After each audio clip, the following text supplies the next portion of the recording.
is no operation as complex, yet as fundamentally unchanged over time as conventional coronary artery bypass grafting. This remarkable achievement is attributed to the operation adaptability to a wide variety of clinical settings, its reproducibility, also performed by surgeons all across the world, and its proved track record for safety and effectiveness. A monumental effort, however, is currently underway to redefine this open heart surgery CABG. This paradigm shift has received a groundswell of support as advanced in minimally invasive surgery in some other areas, combined with an increasing focus on cost containment, have forever changed the concept of open heart surgery. This episode examines the clinical and research issues surrounding minimally invasive CABG or bypass surgery from the vantage point of a surgeon scientist working in this field in Northwestern Ohio, Dr. Michael Moronot. Good evening. It's my pleasure today to welcome to our show, Time Waits for No One, Dr. Michael Moronot.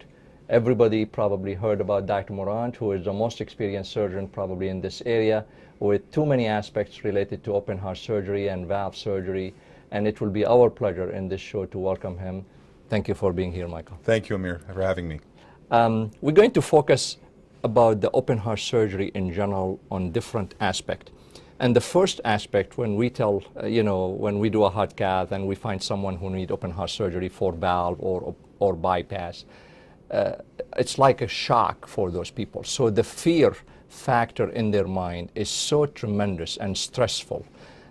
And maybe if you shed the light to the people about that concept, that the open heart surgery is just like any surgery. I call it these days like hernia surgery, just a different approach. So do you mind to tell the people about that? Open heart surgery in 2015 has become quite routine.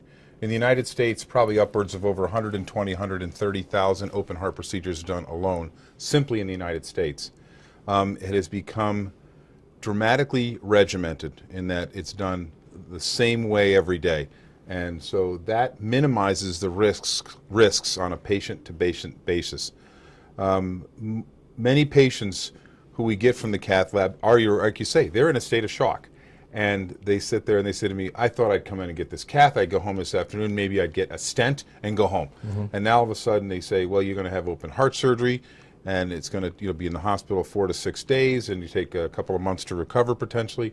So it is a state of shock, and many of them have their trouble getting their arms around it, and especially, I think, recognizing their own mortality. All of a sudden they realize that a man comes in, or a physician walks in and says, even though the risk is low, you could potentially die during this procedure. And the risk is very low these days. For coronary surgery, the average risk is 1 to 2%. For valve surgery, 1 to 2%. And people who are sicker know it.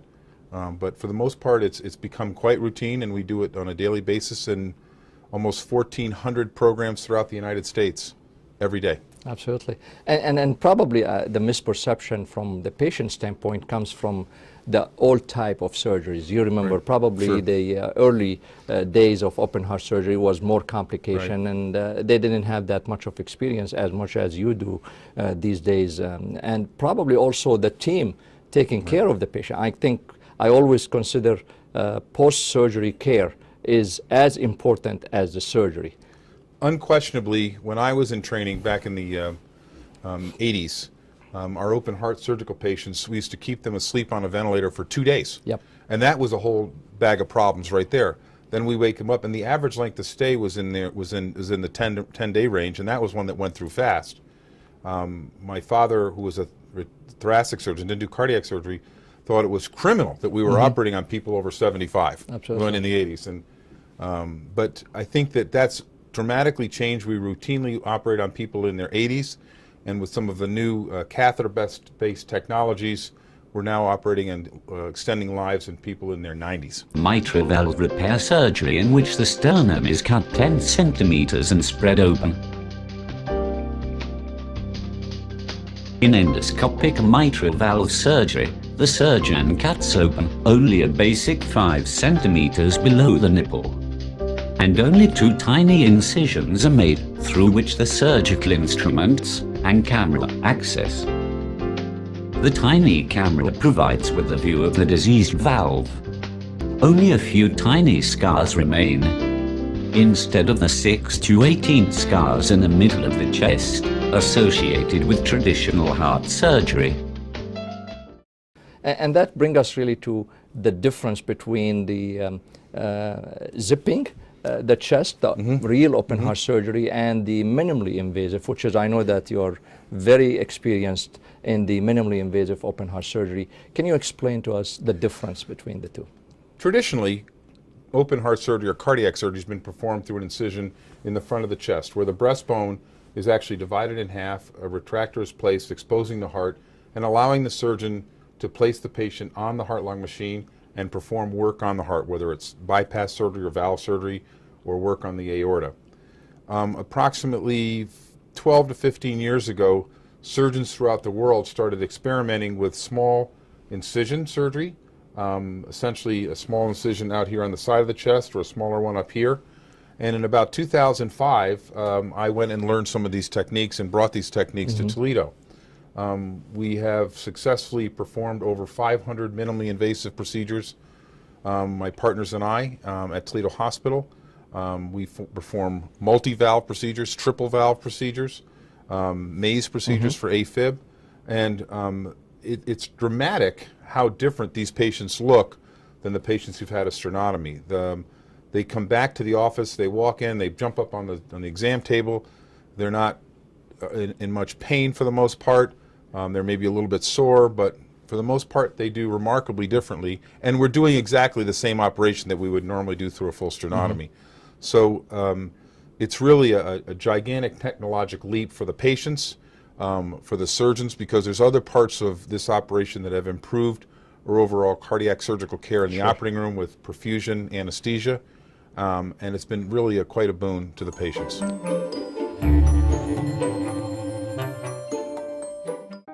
We are born into a world filled with connections. Parents, siblings, friends, and if we're lucky, someone to share a life with. Throughout life, our connections make us stronger, which is why Promedica connects their physicians and specialists to each other, to the latest medical technology, to hospitals, clinics, and offices around the region, and most importantly, to you, because in the end, we are, every one of us, well connected.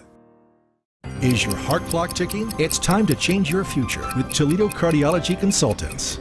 For many women, eating too much salt plays a part in causing hypertension because salt makes you retain fluid. It bulks up the volume of blood flowing through your blood vessels. High blood pressure will increase your chance of stroke, heart attack, and kidney failure. Read those labels and watch your salt. Go to WTOL.com, Health Track. Because time waits for no one.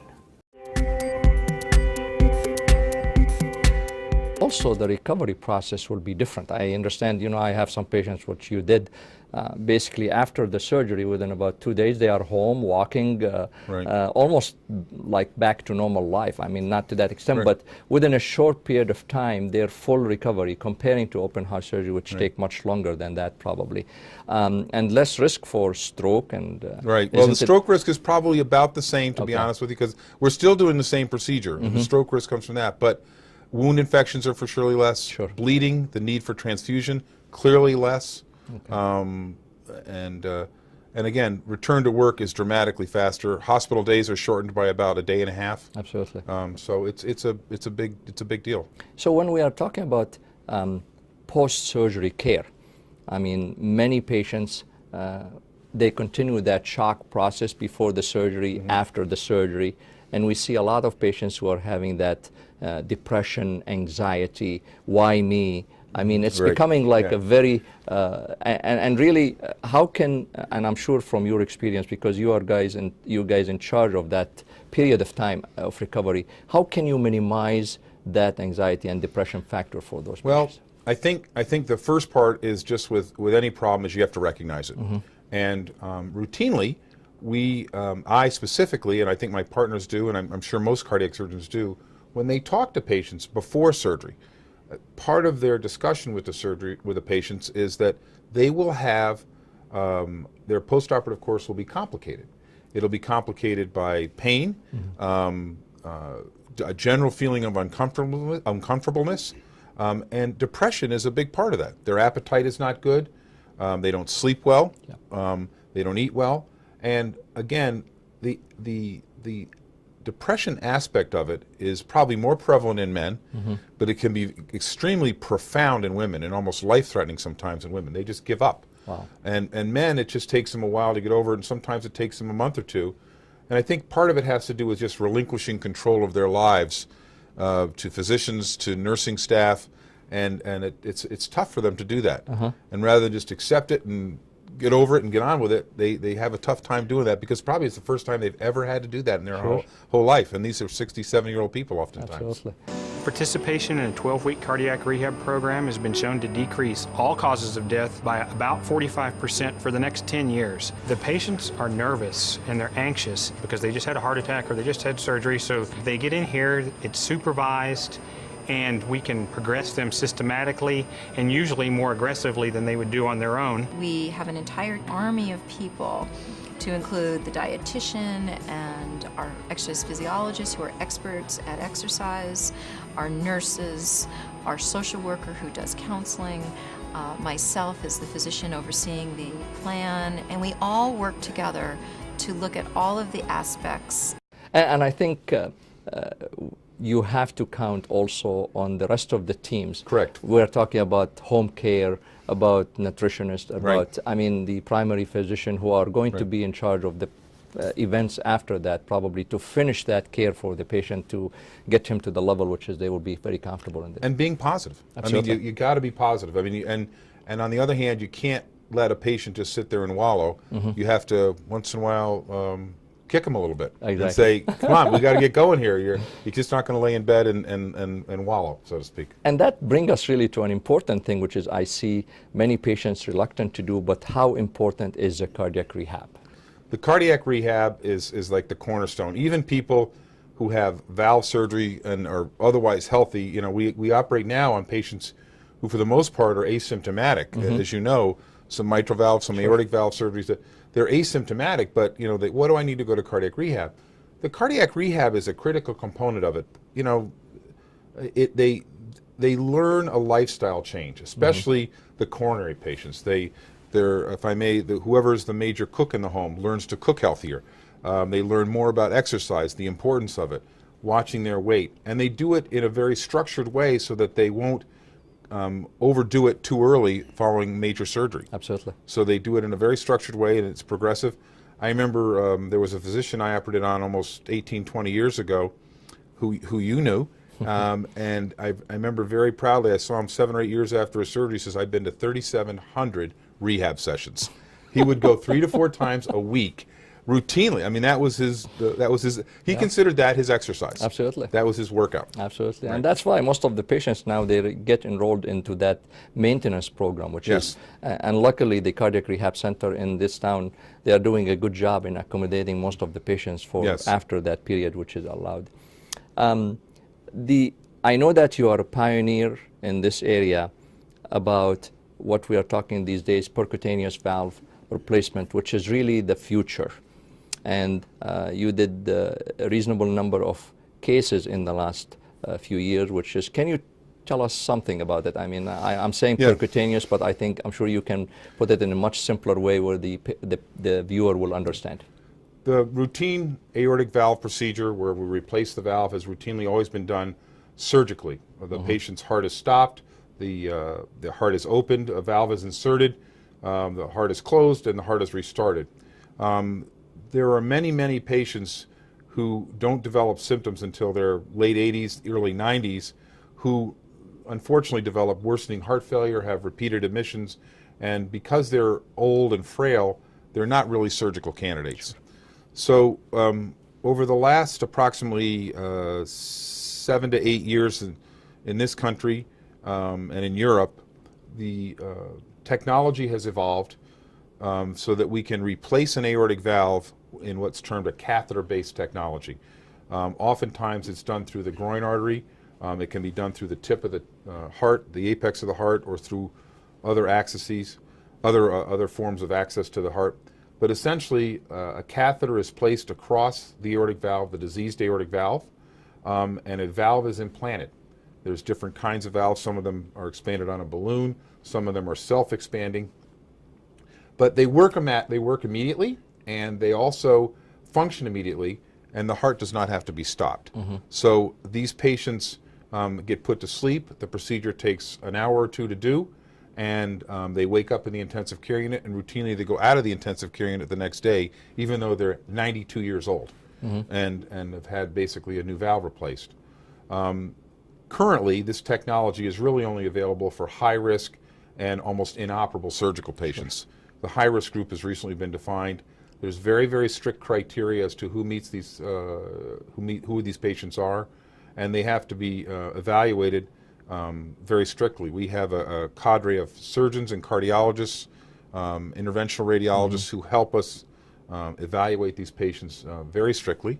They have to meet certain criteria in order to be anatomic criteria. Their arteries have to be large enough. The valve has to have a certain degree of blockage. And then there are other technologies that are available now where we're able to reduce the degree of mitral leakage, mitral regurgitation, by putting a clip on it, and that we've done a number of those. We've done approximately 105 or 110 of these interventions through this structural heart team. We evaluate patients in a very serious way, and I think it's really been an advantage for the community and for the patients to have this very integrated approach to evaluating these patients. The team, the structural heart team, which you have guys, really, they are doing a great job. I mean, we have some patients, which is, we send it to you, and all of them, they are very satisfied with the care, really, and at the same time, you know, these are the people who were hopeless somehow, and really they end up having a good days to live to come in the future. So really, they are doing a great job, no question about it. Saying that, also, there's some of the patients who had open heart surgery many years ago, and you know, they come back with symptoms. We end up doing a heart cath, and we find that they could require another open heart surgery because they are not candidate for stent or anything like that. What's the difference? I mean, is the treatment, that second open heart surgery will be the same like the first one, or it's a little bit more complicated? It's always more complicated for a couple of reasons. First off, they're always older. Yep. Every one of them is older. Like us. Like us, like you and I on a daily basis. But also, I think that they have usually an increase in their disease, whether it be just coronary disease or valvular heart disease. Now, one of the things that the transcatheter valves are changing in these elderly patients, rather than subjecting them to another major open heart operation, we can potentially put a new valve in them with the percutaneous techniques of the transcatheter valves. And we did one just the other day. 80-year-old gentleman, older patient, had a valve that was dysfunctional, and we replaced it with a transcatheter valve. Patient's doing fantastic. He'll go home tomorrow, 2 days after surgery. The coronary patients, on the other hand, they're a little bit more complicated, and a lot of that cycles right back to what we were talking about before with cardiac rehab. A lot of times, they didn't pay attention in cardiac rehab. They continued to smoke. They didn't lose weight. They didn't exercise. They didn't eat right. And so, not surprisingly, their coronary disease came back, and the bypasses or the stents that were done previously, unfortunately, have clogged back up again. And these are the patients that can be difficult to do and have an increased risk because of it. Now, second, third, fourth, fifth open heart operations are clearly more risky every time you go back. There's adhesions that stick around the heart that make you have to dissect these out.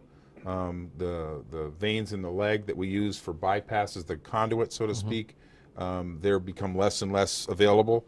We have to use arm veins, veins from the arteries from the wrist, arteries from the other side of the chest, just to get the appropriate, if I may, pipe to do the bypasses. Again, it's just more complicated, but it's not impossible. And the most important thing is you want to do this at an experienced center that does a fair number of these. Absolutely. But the risk is increased slightly. It's not as much as the first operation, though, by any means. Sure. The most important statement I hear from the patient, you know, some of the patients, unfortunately, and I want to clarify that with you, is how about if I go to Cleveland Clinic, doc? How about if I go to Ann Arbor? And I always emphasize that we have in this town medical centers like Toledo Hospital, for example, who are with a great team taking care of the patients. And the question which I asked, where are you coming with these ideas? I think there's a misperception or misrepresentation for the quality of physician, cardiothoracic surgeon, and cardiologists who are in town. And I think, I hope that you can talk about it somehow, because really I think probably if you look into the details of and quality of job you do, guys, you do a great job like anybody at any center in this nation, and maybe in sometimes better. You know, just Cleveland Clinic Foundation, University of Michigan, phenomenal institution. Sure, absolutely. World-class institutions. Probably one of their biggest advantages is they have tremendous research programs ongoing. However, from a clinical standpoint, they're not doing a whole lot different stuff than we are. Many of us trained at some of these institutions and are friends with many of the people there. There are different rankings that are performed of surgical programs, cardiology programs, of hospitals. Health Grades is one of them, the Society for Thoracic Surgeons. And they rank and rate all of the programs in the state. Sure. And you know, the Toledo Hospital specifically, I know it's ranked very, very well with the Society for Thoracic Surgeons. 1 year we were the only 3-star program in the entire state of Ohio. And we continue to be a 3-star program in many different aspects. I think that for the most part, short of transplantation surgery, which we've specifically elected not to perform here, and congenital heart surgery, pediatric heart surgery, we can do a very, very good job.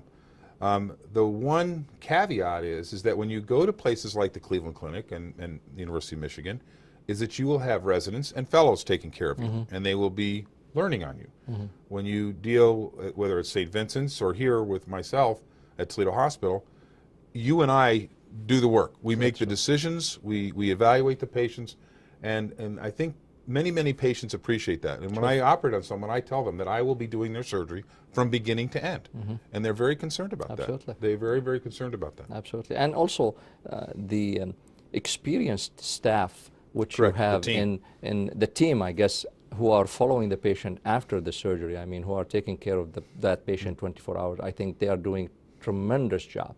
And I can tell you that I've seen less complication rate in Toledo Hospital, in the area, in St. Vincent, comparing to some of the big centers. I'm not minimizing from, like what you said, they are a great center, do a great job, but I'm trying to give enough assurance to the public in this area that we have a great centers, great cardiologists, great cardiothoracic surgeon, and we should depend on really those people to judge how it should be done for those patients. I mean, these people, I mean, our nurses that assist us with our care of our patients on the floor have a combined experience, the 4 of them, of over 100 years of nursing experience. Wow.